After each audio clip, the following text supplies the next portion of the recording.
Ravenwood is a dungeon I made in the Skyrim Creation Kit 2.0. I designed this dungeon to have multiple paths and side rooms that the player has the option to explore. These are based on a few of the different playstyles that a player will use in Skyrim. The experiences I wanted the player to have while playing this level is of tension and mystery. The design of the entry level was to introduce the player to an easy enemy, skeletons, that can be dealt with in a few seconds. The game difficulty will ramp up as the player comes into contact with more difficult and different types of enemies. In this section, the player should feel powerful while fighting a weak enemy. This is designed to throw the player off when they get further and engage in much harder fights. To make the levels more interesting, I have scripted events and puzzles. My first event happens if the player takes the left-hand route from the entrance. This is designed to build tension and cause the player to panic for a second while not providing that hard of a challenge. The crypt is a treasure hunt for the key to open the door to the next level.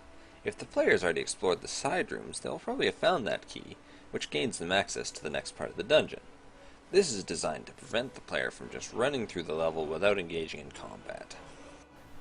The locked door and gates are designed to slow the pace of the level down and give the player the opportunity to loot. In the first design of this room, it was around twice as big, with another small room off the back, that held the door to the next level. But from comments during playtesting, I realized that the room was much too large and empty for the tension I was trying to have the player feel. After the player gets through the crypts, they will enter into a cave with two paths, one with its entrance lit up. As you may have noticed earlier, I am using candles to guide the player to the desired path while also giving them options to take alternate routes if they wish. After taking the lit path, the player will enter a room full of bandits. This room increases the combat difficulty of the dungeon by pitting the player against a group of bandits with a mage supporting them. There is also a room off to the side with an additional mage and fighter who will join the battle if the player gets too close to the door. This combat encounter is designed to catch the player off guard with an ambush. I have also included an armory to help equip the player if they have the misfortune to enter this dungeon at a low level. These rooms also contain a supply of potions and scrolls to help with the tough fights to come. I have also added a few books that the player can find to gain a bit of the backstory to the dungeon. In order to break up the continuous combat throughout the levels, there are a few sections that are built for platforming, as well as hidden routes that clever players will use to move through the level quicker. The player can also use Whirlwind Shout in these sections to help them cross over. The upper route is the quicker of the two paths, but it is also a bit more hidden. While the lower path is a bit longer, it has another supply cache.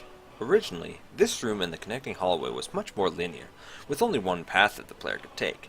After playtesting the area, it felt too long and boring, so I made a few different designs to open the area up and make it more dynamic, finally arriving at the current build. The next major encounter is with two powerful mages after a trap, and if the player does not turn off that trap, they are caught between a rock and a hard place. But they can also bait the mages through this trap and use it to help deal with them. After the player has dealt with the two mages, they will head down a flight of stairs to the final section of the dungeon. This is where the difficulty really ramps up, and the player has to be on their A game in order to complete the dungeon, taking advantage of all the items and skills provided to the player thus far. The enemies here consist of both powerful mages and Daedra. These encounters are designed to make the player feel powerless and stressed.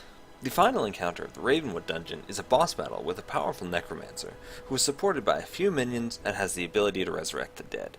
This was done to push the player to their limits by having a powerful caster attack from afar while they are dodging a strong melee fighter chasing them down.